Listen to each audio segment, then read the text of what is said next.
último vídeo, a gente aprendeu como declarar um vetor. Agora, a gente vai aprender como salvar valores dentro desse vetor e como mostrar esse vetor na tela do meu usuário. Então, nós vamos começar aqui no nosso Begin. Eu vou colocar aqui para o usuário digitar o valor da posição 1. Então, eu vou botar aqui, digite o valor da posição 1 do vetor. Ok. Então, esse usuário, ele vai digitar, então eu tenho que habilitar aqui o read para ele digitar. E eu vou salvar na variável vet. E sempre que a gente falar de vetor, a gente tem que definir que posição que eu estou salvando também. Então, eu estou salvando no vetor vet na posição 1. Então, entre colchetes aqui, eu vou colocar o número 1. Ok. Então, o meu vetor, ele tem 4 posições. Eu quero salvar 4 valores. Então, eu vou dar um Ctrl C. Ctrl V, Ctrl V, Ctrl V, dá um Ctrl I para identar. E aqui a gente vai arrumar, né? Vetor 2, posição 2. Vetor 3, posição 3. Vetor 4, posição 4. Então, assim, eu defino que eu vou salvar cada valor em uma posição do meu vetor. Agora, vamos ver se vai dar certo. Eu vou dar um F9. Vou abrir aqui, só deixa eu abrir minha lupa rapidinho, que eu esqueci. Ok, então aqui ele mostrou, né? Digite o valor da posição 1 do vetor. Opa, posição 1. Então, sei lá, número 3. Vai salvar lá na posição 1. Número 5, número 6 e número 7. Então, ele vai salvar na posição 3. O número 3 na posição 1. Número 5 na posição 2. Número 6 na posição 3 e número 7 na posição 4. Beleza. Até aqui tudo bem. Agora, imagina que, em vez de 4, o meu vetor tivesse 50 posições. Eu ia ter que ficar aqui salvando, dando Ctrl C, Ctrl V, Ctrl C, Ctrl V 50 vezes? Não. Sempre que uma coisa se repete muitas vezes na informática, a gente vai usar um método prático. Então, esse método que eu mostrei aqui é só para a gente entender como funciona, tá? Não é prático de ser utilizado. Então, a gente vai usar aqui uma repetição, um laço de repetição para preencher o meu vetor. Por quê? Porque eu não preciso ficar colocando 1000 vezes ali, 1000 vezes dei uma exagerada, 50 vezes se fosse um tamanho 50, 4 vezes é um tamanho 4, então eu vou usar um laço de repetição para ajudar a preencher os valores nesse vetor.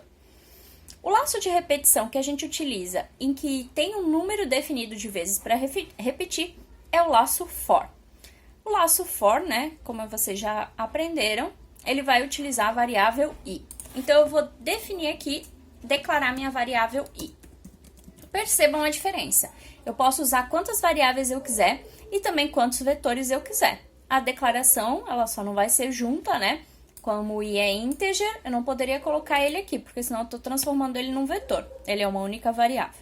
Aí você vai se perguntar, mas quando que eu vou usar esse vetor e quando que eu vou usar a variável normal?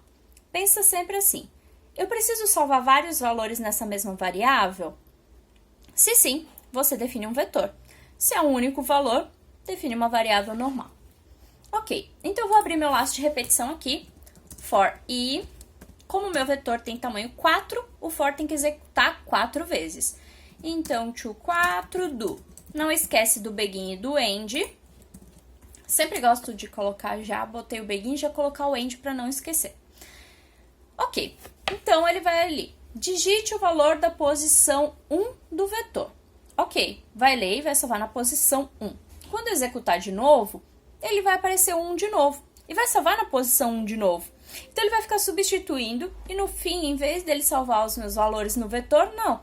Ele vai salvar tudo na posição 1. Na verdade, vai excluir as outras e vai ficar somente o último valor que foi digitado. Como eu vou resolver esse problema? Vamos pensar aqui na variável i. A primeira vez que executar o laço for, a variável i vale 1. A segunda vez, ela vale 2, depois ela vale 3, depois ela vale 4. Poxa, se cada vez que ela tá mudando de valor, eu posso trocar aqui o meu número 1 pela minha variável i.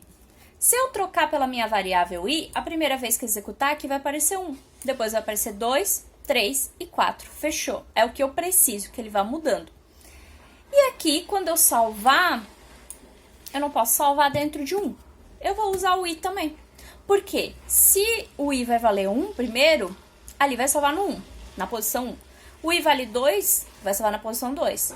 O i vale 3, posição 3. E o i vale 4, vai salvar na posição 4. Fechou, agora eu vou ter todas as informações dentro do meu vetor. Ok, então é assim que a gente vai preencher valores dentro de um vetor. Depois, vou até deixar um comentário, ó. Preencher valores do vetor. Show! Agora, o que eu quero? Eu quero mostrar na tela, eu quero ver se isso está dando certo. Então, para a gente mostrar na tela valores do vetor, a gente vai seguir a mesma ideia de cima. Eu vou usar um laço for também, para não precisar ficar fazendo várias vezes, que nem eu fiz lá no começo. Então, eu vou até dar um Ctrl C aqui, para não precisar digitar tudo de novo. Por que eu vou usar o laço até 4? Porque o meu vetor tem tamanho 4. Ok, eu já tinha copiado o begin, mas eu não vou precisar. Por que eu não vou precisar? Porque esse laço aqui que eu vou fazer específico, ele vai ter uma linha só. O for, quando tem uma linha só, não vai begin e end.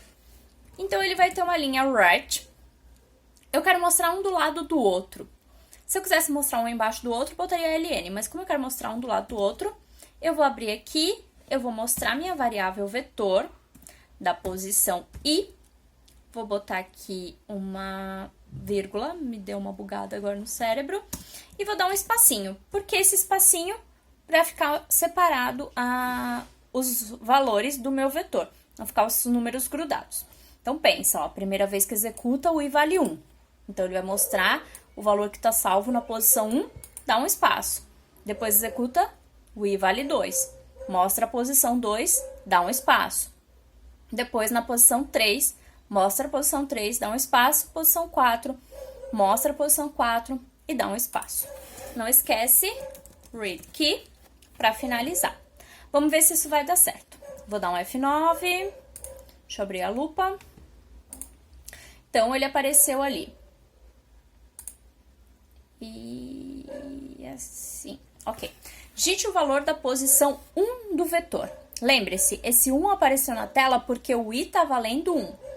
Saudades dos cachorros da vizinha. Então, se ele tá mostrando que o i tá valendo 1, ele tá salvando lá na posição 1 também, porque o i tá valendo 1. Então, eu vou botar aqui 3. Depois, digite o valor da posição 2. Bom, eu vou jogar números aleatórios. Agora, o i tá valendo 3, então ele vai salvar na posição 3. E o i tá valendo 4, vai salvar na posição 4. Beleza, quando eu der um Enter, ele vai lá para aquela outra linha do for, aquela de baixo, e vai chamar lá na memória do computador das posições e mostrar um do ladinho do outro. Vamos ver se vai dar certo. Fechou. 3, 4, 0 e 2. Mostrou certinho um do ladinho do outro, como eu tinha feito. Então, é assim que a gente preenche valores no vetor e depois mostra ele na tela do usuário.